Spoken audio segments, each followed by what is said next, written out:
How can you get a narcissist to realize and accept who they are or to accept change? You see, a lot of times people ask me that. They see the work that I've done. They see how I've progressed. They see, even in the short time that people have seen me on social media, how I've progressed over the past 6 months, 12 months. And they take that and they look and they're like, how do I get my narcissist to change? How do I get them to get better? How do I get them to realize who they are? How do I get them to work on X, Y, and Z?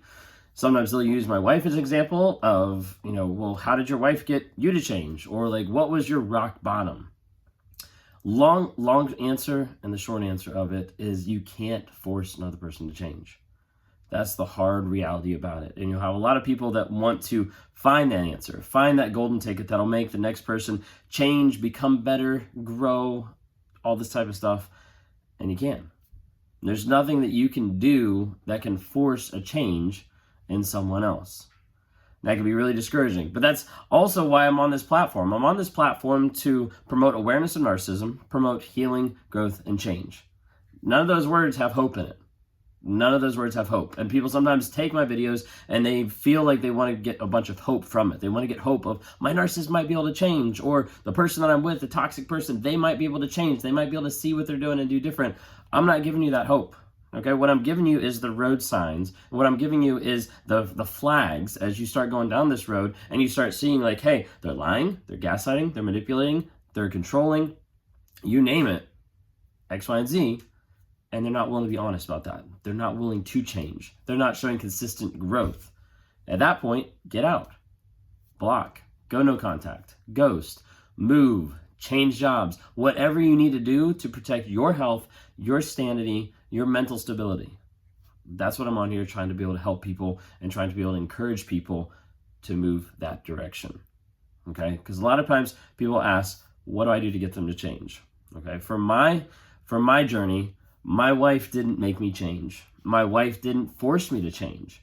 If my wife had been the driving factor of change, like if I'd gotten to the place that I was like, you know what, I want to change for my wife, I want to change because of her, that change would not have been long lasting. That change would not have been continual. That change would not have been true change. Because if a person tries to change for another person, that'll only last as long as they care about that other person. That'll only last for as long as they can put up with that concept of changing for another person, especially if it's something that they don't want to do. It's not going to last long term.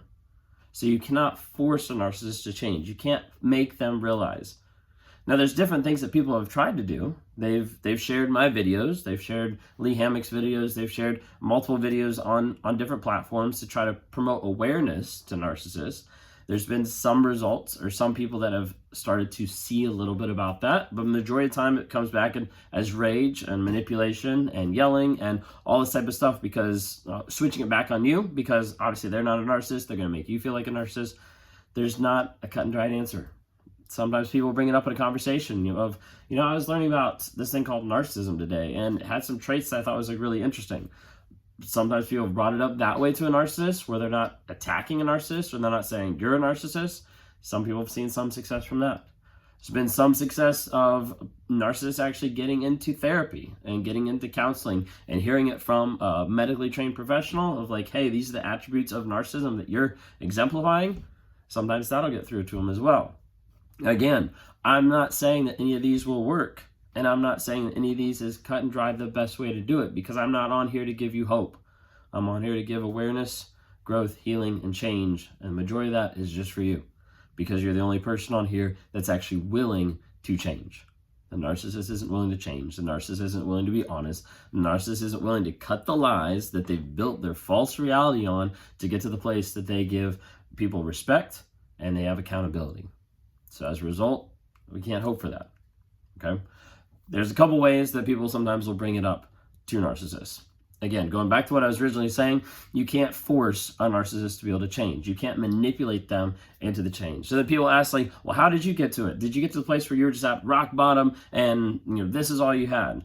No, because a lot of times rock bottom for the narcissist is another way to be able to twist it around, to be able to turn into the victim and to be able to come out of it saying like, I was the one that was abused. I was the victim in this situation. These people left me, all this type of stuff. A lot of times rock bottom for the narcissist doesn't exist. because that rock bottom is literally just another jumping off point of victim. Of now I can be the victim even more because of where I'm at. So for myself personally, I didn't have a rock bottom. Some of my rock bottom moments happened after I started like confessing stuff, after I started becoming aware. After I confessed stuff and I had a period of time where I lost my job because of everything going on. I almost lost the house because of everything going on, not being able to pay, going on like COVID, like forbearance and stuff like that. Almost lost my wife. Like she left for a period of almost 4 months and then decided to come back on her own. I didn't manipulate, didn't trauma bond her back. She was well confident in where she was right then and there, but she came back because she started seeing the change that I was exemplifying day to day, not the change that she was forcing upon me. Because again, you can't do that with a narcissist. If you try to force change on a narcissist, you'll tell them what to do. They'll either completely not do it, or they'll perform to that metric for a period of time until they feel like they've got you back, and then they'll go back to their old ways. This is also why you'll see the ups and downs so much of, oh, I wish you loved me better and did this. Then all of a sudden they'll be doing that for the next 2 weeks. And then after that, not at all. Or you'll bring it up and they'll just shame and devalue you for even bringing that up, like gaslight you. And then as a result, it never happens.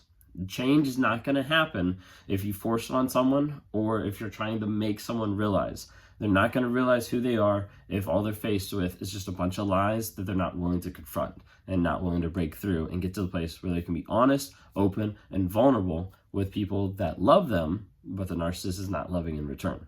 So please be careful when you're on my channel, when you're on other people's channels, of listening and adding into the words that I say and the words that other people say that might sense to give you hope. Hope is the key that holds people in a trauma bond. Hope a lot of times will hold you tight in a trauma bond because you know the other person's toxic for you and you're clinging to that fact. You're hoping on that fact that you might be able to get them to change or that they might change. That just holds you on just a little bit longer. So for me, I didn't have a rock bottom. I didn't have one person that changed me. I didn't have one event that made me where I am.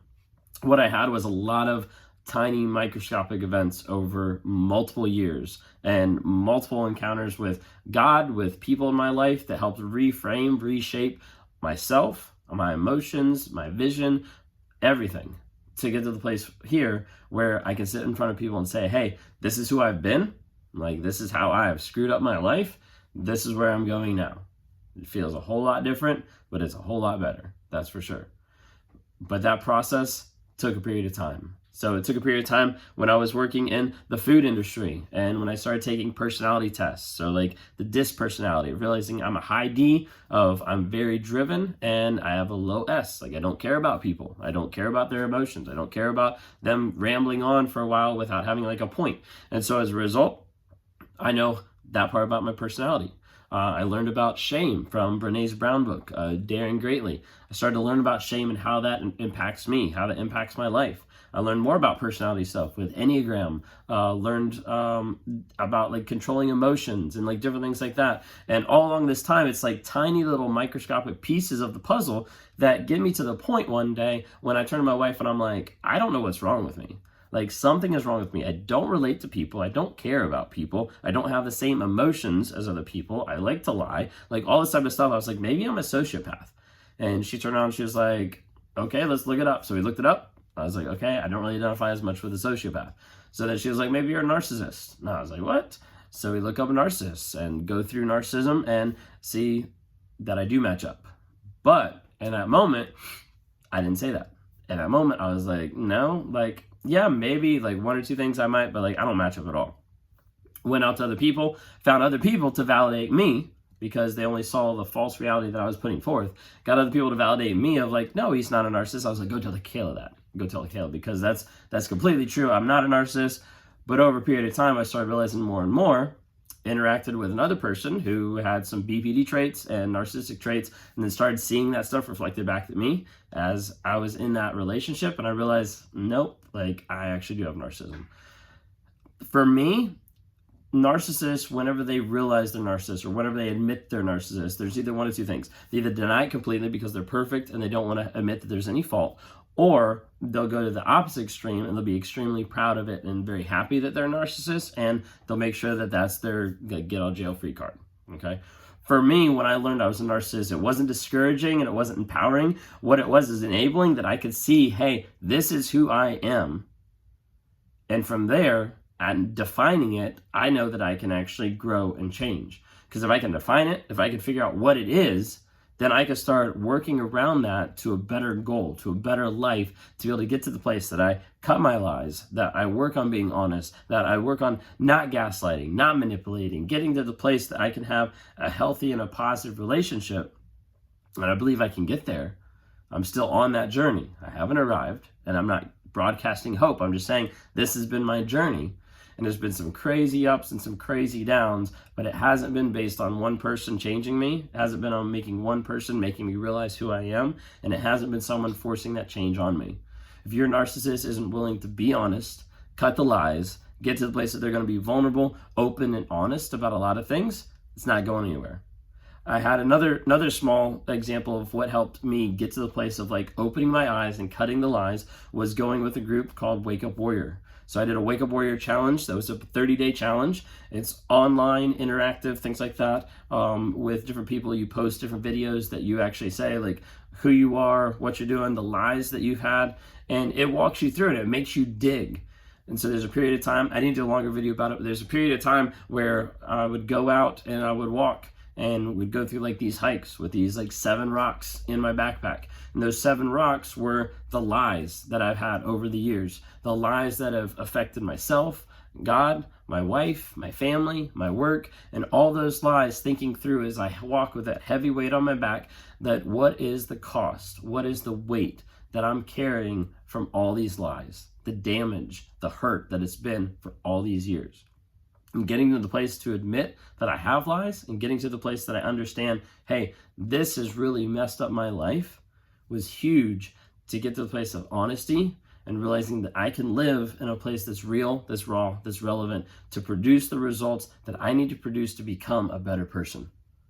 Once again, I'm not on here to bring hope, here to bring awareness, growth, healing, and change. If you like what you see here, follow me more on YouTube. I've got TikTok, Instagram, Facebook. Give me a follow. Listen to it, whether you're listening here on YouTube or whether you're listening on Spotify or podcast. Thank you so much for tuning in.